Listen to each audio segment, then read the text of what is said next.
Strategy. It's a word that gets thrown around all the time. Companies say they have strategies. Politicians talk about strategies. Even sports teams and individuals claim to use strategy. But Richard Rumelt, one of the world's leading experts on strategy, argues that most of what passes for strategy is really just fluff, vague slogans, lofty goals, or wishful thinking. In his groundbreaking book Good Strategy, Bad Strategy, Rumelt explains what real strategy is, what it isn't, and how to craft one that actually works. The book is not about empty vision statements or buzzwords. It's about facing hard truths, identifying the real challenges in front of you, and focusing energy where it matters most. Welcome to 10-Minute Books, the channel where we break down the world's most powerful books into practical lessons you can absorb in just 10 minutes. Today, we're unpacking Good Strategy, Bad Strategy by Richard Rumelt. Let's start with the basics. What is bad strategy? Rumelt says, most organizations and leaders fall into the trap of bad strategy. Bad strategy comes in many forms. Sometimes it's just fluff, vague language that sounds inspiring but says nothing concrete. Phrases like, "We aim to be the world leader in innovation," or "Our strategy is growth," are not strategies at all. They are aspirations without a plan. Another hallmark of bad strategy is mistaking goals for strategy. Goals are what you want. Strategy is how you will achieve it. A company may say its strategy is to double revenue in 5 years. That's not a strategy. That's a target. Without a plan, it's just wishful thinking. Bad strategy also avoids the hard choices.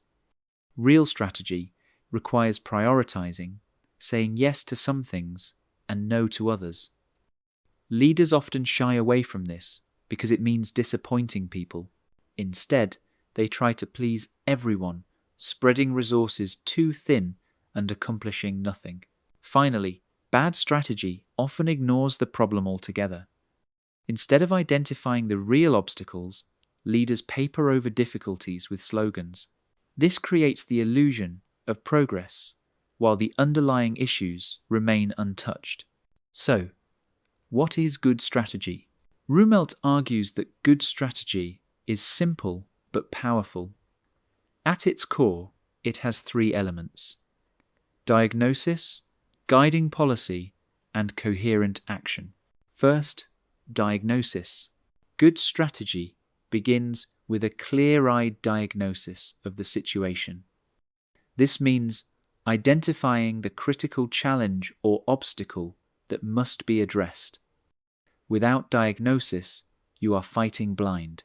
In medicine, a correct diagnosis is the first step to treatment. In business and life, the same is true. A company facing declining sales might diagnose the real issue as outdated products, poor customer service, or rising competitors. The key is clarity about what's actually wrong. Second, guiding policy. Once the problem is diagnosed, you need a guiding policy, a general approach for overcoming it. This is not a detailed, step-by-step plan, but a direction that shapes decision-making. If your diagnosis is that your products are outdated, your guiding policy might be to invest in innovation and streamline development. If your diagnosis is rising competition, your guiding policy might be differentiation or focusing on a niche.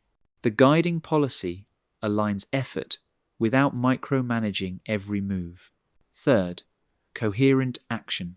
Finally, good strategy requires coherent action, a set of coordinated steps that work together to carry out the guiding policy. This is where many fail.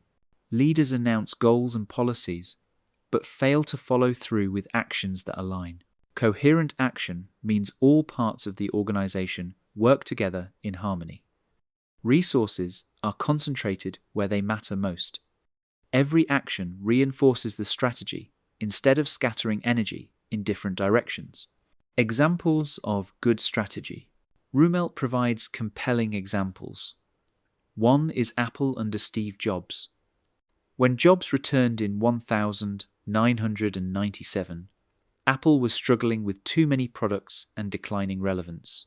Jobs diagnosed the problem: lack of focus. His guiding policy was simplicity. He slashed Apple's product line to just a few key items and focused the company on design and user experience. The coherent actions iMac, iPod, and eventually iPhone all aligned with this vision. Apple's revival was not magic, it was good strategy. Another example is the American military's success in the 1991 Gulf War. The diagnosis was clear. Iraqi forces were large but poorly coordinated. The guiding policy was to use superior mobility and technology to disrupt them rather than face them head-on. The coherent actions, air strikes, rapid ground maneuvers, and psychological operations combined into a swift and decisive victory. Why good strategy matters. Rumelt emphasizes that good strategy is powerful because it creates leverage. By focusing energy on the most important obstacle, you magnify your impact. Bad strategy spreads resources thin, but good strategy concentrates them where they make the biggest difference. Good strategy also forces clarity. It demands honesty about problems and discipline in choices. This makes it uncomfortable, but it is the only way to achieve real results. Applying good strategy to your life. Rumelt's ideas aren't just for corporations or armies. They apply to personal life as well. Imagine you want to improve your health. A bad strategy would be saying, "My strategy is to get fit." That's just a goal. A good strategy would begin with diagnosis. Maybe the real issue is poor diet, lack of exercise, or lack of sleep. Then a guiding policy. Focus on nutrition first, then add exercise gradually. Then coherent actions. Plan meals, track calories, set workout times, and create accountability. By focusing on the true obstacle, you build momentum. The same applies to careers. Many people set vague goals like, "I want to be successful."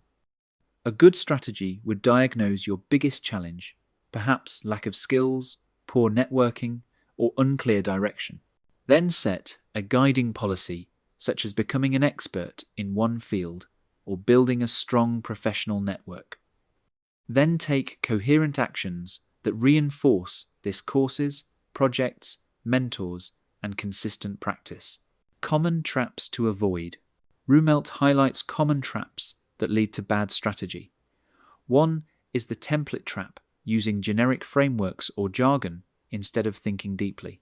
Another is blue sky strategy, focusing only on aspirations without considering obstacles.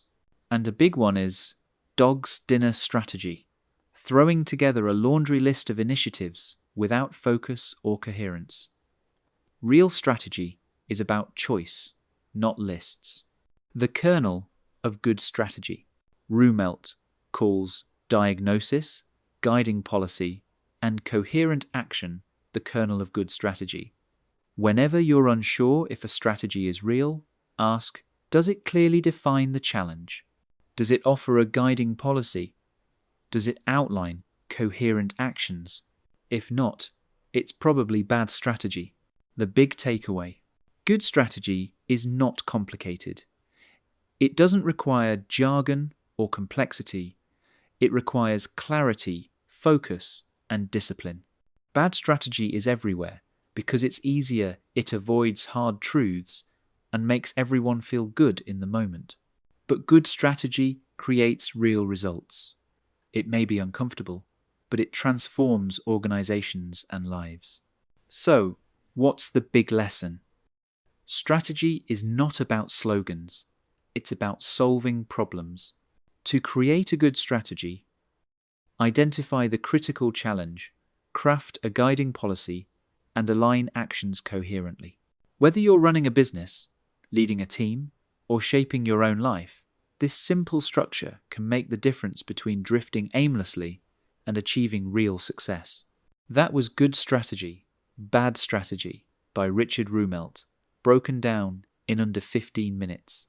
Which do you think is harder, making the diagnosis, setting the guiding policy, or sticking to coherent action? Share your thoughts in the comments below. And if you enjoyed this summary, make sure to hit that like button, subscribe to 10-Minute Books, and ring the bell so you never miss our weekly breakdowns of life-changing books. Thanks for watching, and remember, good strategy changes everything.